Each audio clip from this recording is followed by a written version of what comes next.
Doctors, lawyers, high-income earners, CEOs, a lot of times they're making, let's say they're making $800,000. They may pay $400,000 in taxes. Mm-hmm. Right, so they make $800,000 on paper, but they may take home, $400,000 in cash flow. $400,000, $450,000. You got federal at a pretty high tax bracket. You've got state. You've got maybe Social Security, Medicare for some of that, and so that's the hugest expense that they have. And so what real estate does is it allows them to make more money but not be taxed at that high rate for the additional income because of the depreciation and other tax write-offs.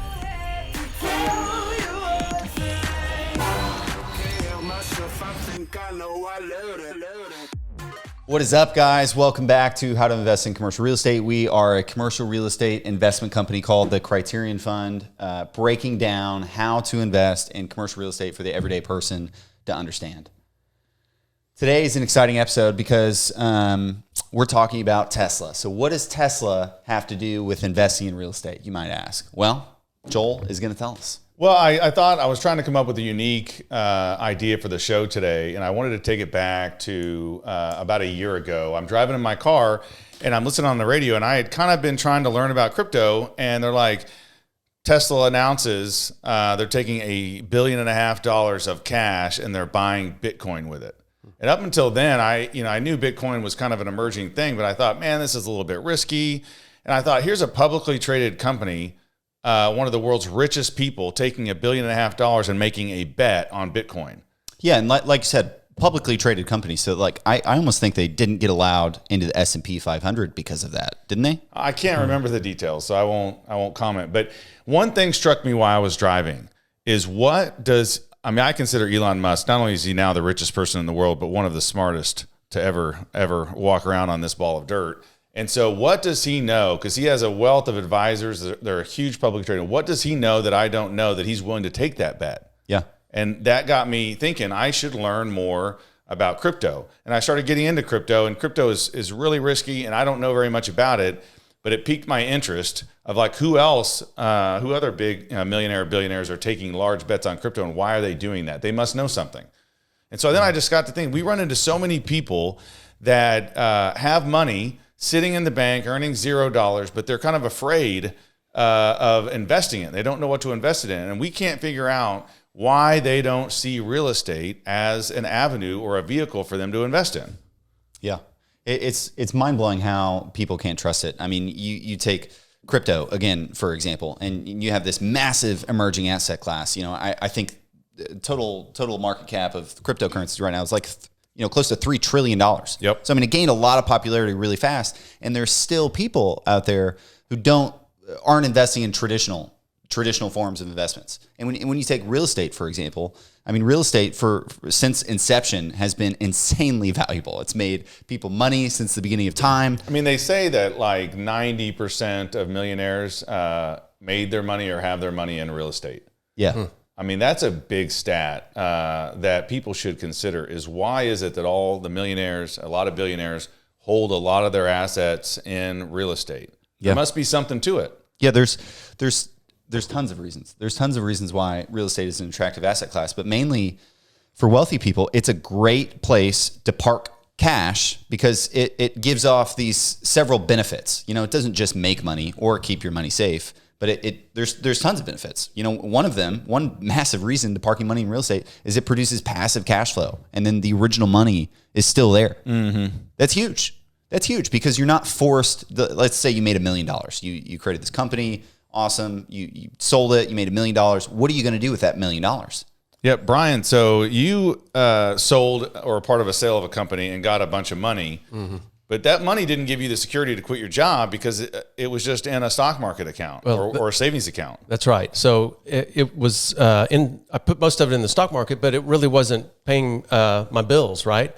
And so, stocks are risky and everything. So I started looking into real estate and investigated what all the reasons are to get in real estate, and needed some way to pay my bills. And so real estate seemed to be the best way to go.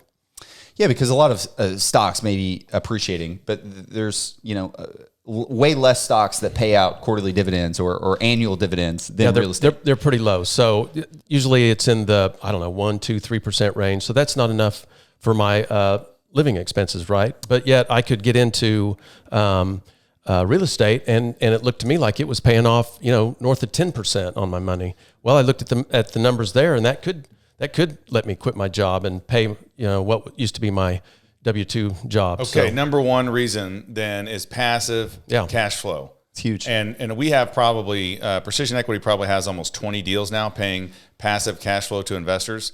Once again, like we mentioned last show, I wrote over 160 checks just last month, over $600,000 in passive cash flow that we paid out on investments.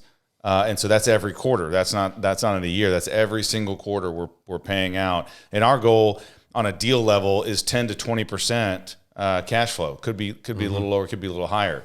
That's a massive return right there. And it's not a theoretical return in the value of a stock. It's actually getting sent to investors. It's something you can put in your pocket. It reduces your risk. Right. So more importantly, on that, few $1 million a year that you're distributing, are you selling assets and paying taxes to pay out that money constantly? No.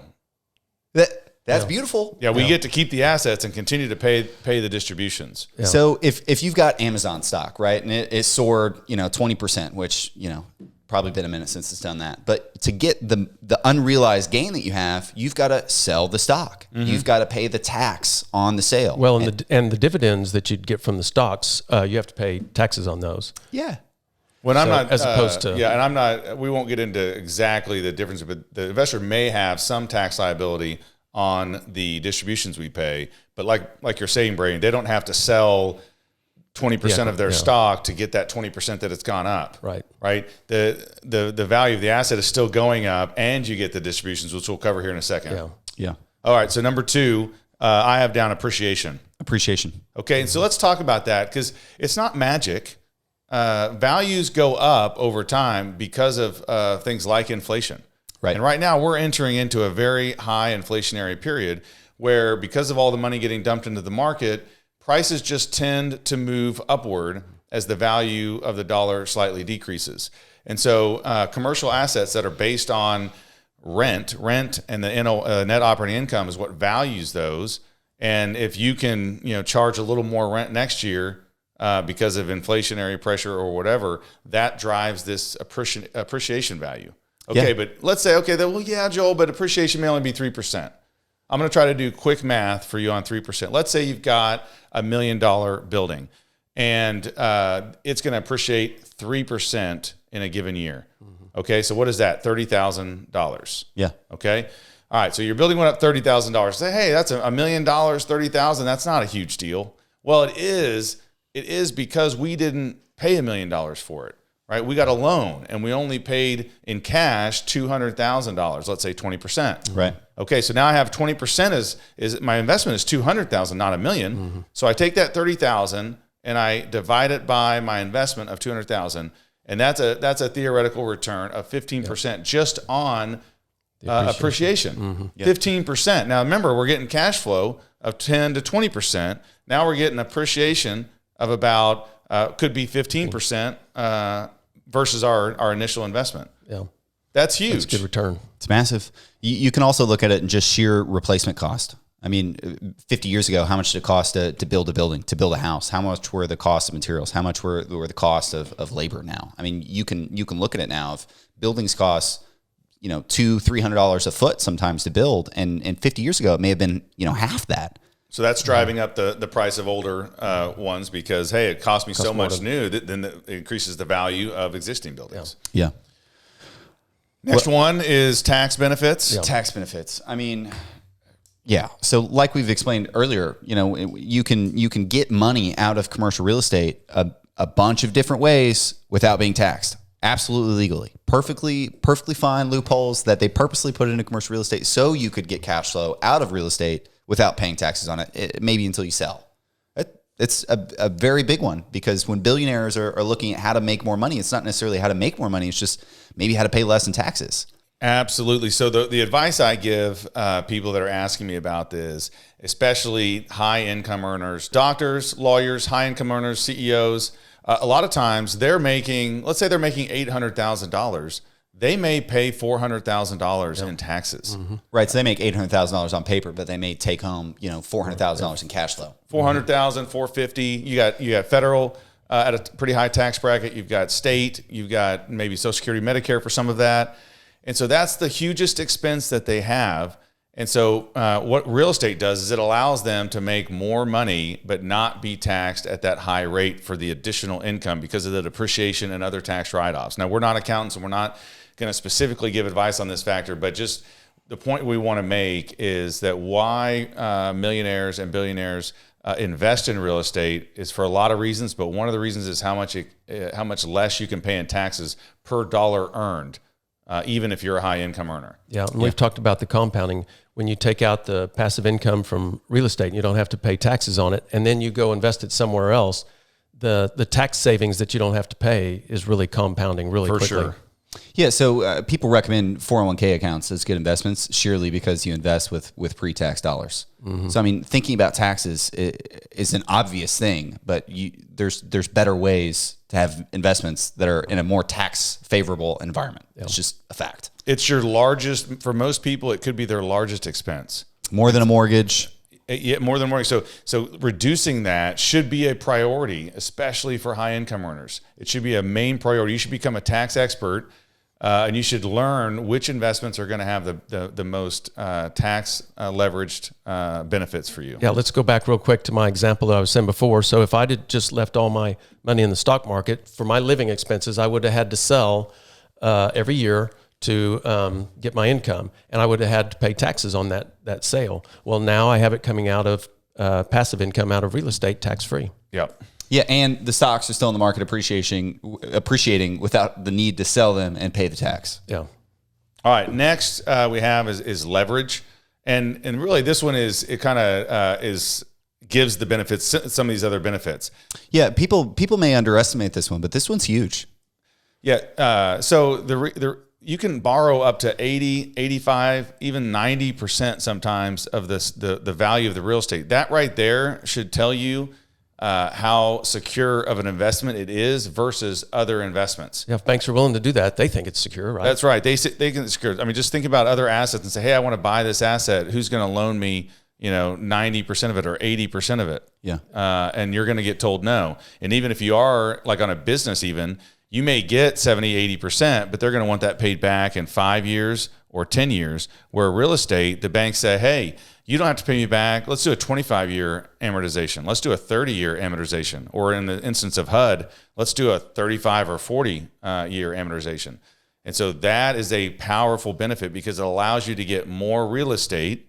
And the more real estate you control, then that's where the appreciation kicks in. Your appreciation's not on the money you have in, it's on the total value of the real estate. Which you're going to get back out. Right. And the lender isn't getting a cut of the upside. That's right. They're getting a fixed low interest rate that they're borrowing from somewhere else.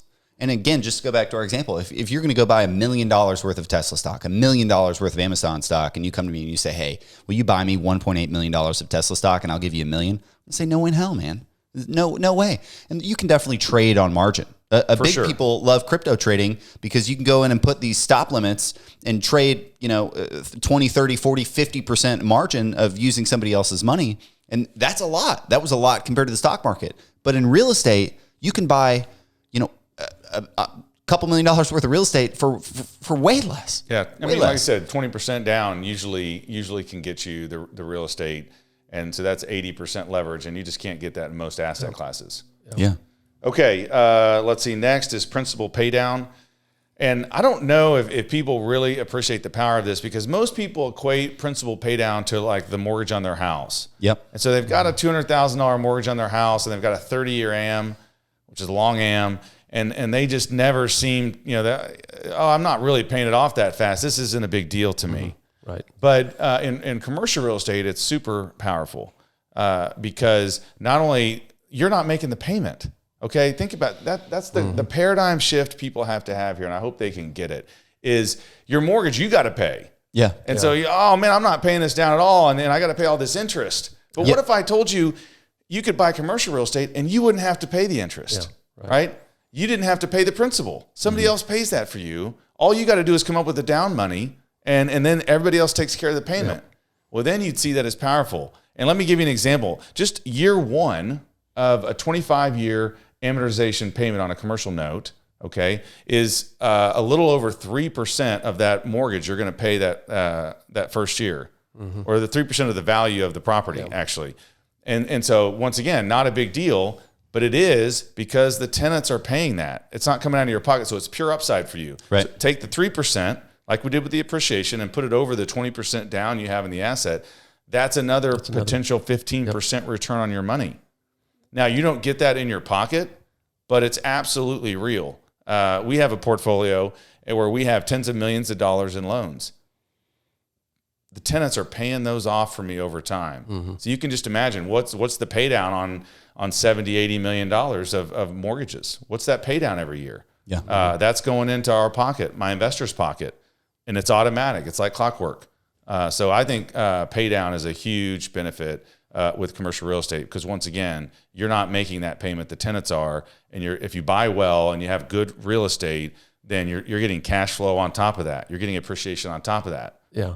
Some of our listeners can relate to that because maybe some of them have rent houses, right? So they know what it feels like to be able to collect the rent, and actually they're not paying the mortgage, right? And so they can kind of relate to that. This is just on a bigger scale. Yeah, similar story, but life insurance companies, if you've got life insurance, right? A big fun facts to know and share is life insurance companies love commercial real estate. Why? Why do life insurance companies love commercial real estate? Because it's safe. Because it's safe. Because it's safe. And they need somewhere else to invest your money before they have to give it to you because you're going to die, right? You have life insurance, you're going to die. So before they pay that out, they want to take a bunch of other people's money and get paid on that money. Very similar concept. Very similar concept. Yeah, and they have to have that money to pay out, so they're not going to invest it in something that's risky. No. They're going to invest it in something that is safe, but it's going to earn them a return, so they're not just holding in cash. Yeah, life insurance companies are very conservative. So, and they've got billions of dollars. They may have $10 billion in cash. So when you think about, they only make 3% a year on that because they're doing super safe, super amazing loans on commercial real estate. Well, 3% on $10 billion of somebody else's money is a lot of money. It's a lot of money. For sure. All right, last one before we wrap it up is the power of refinance. And we have covered this a little bit in the past, but we have extensively used this to benefit and grow our real estate portfolio, is that you get to we're paying it down, we're paying the principal down. Yeah. We're appreciating in value. Yep. So I don't have to wait 25 years to get to the equity in that value or that property. Right. You can refinance. And now I get to take advantage of both the appreciation and the pay down, and I get to take that money out. And the greatest thing is you're not selling the asset. I get to keep the asset, so the asset keeps going up in value.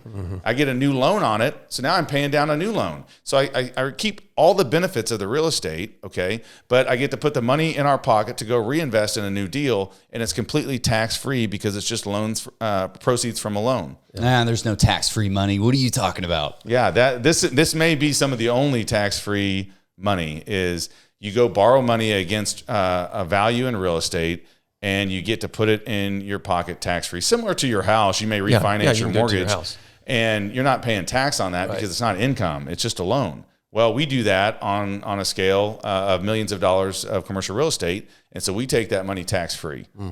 Yeah, okay, so you didn't have to pay for the original loan, we said, but are we paying for this new one? Or No, as cash flow increases, you get a bigger loan. The tenants are still paying off the new, bigger loan. I'm not paying off the new loan. We've done that so many times with apartments where we'll buy and the rents will go up, the occupancy goes up, now it's worth more. We borrow money and our payment goes up, but who cares because the tenants are still paying that mortgage payment. The cash flow is in excess of that mortgage payment. Yeah. So then we take all that money and we can distribute it to the investors. We can reinvest it, and we're reinvesting tax-free dollars. So think about back to the example of high net worth earners, high income earners, is they only have what's left after taxes to invest. But what if they could say, hey, before I get taxed, I'm going to invest $800,000, this big salary that I get, I'm going to invest all that money. They can't do that. They have to let the government take half, and then they can only invest whatever they don't spend. Where here, you get to take all of it and invest it before it gets taxed. Yeah, it's fantastic. That's ridiculous. I mean, the refinance is one of the most powerful tools because you're not forced into selling the asset. You're not even forced to stop at just getting your cash out. Like, hey, I put $1 million in. Oh, on the refinance, we're only going to give you that $1 million because that's all you put in.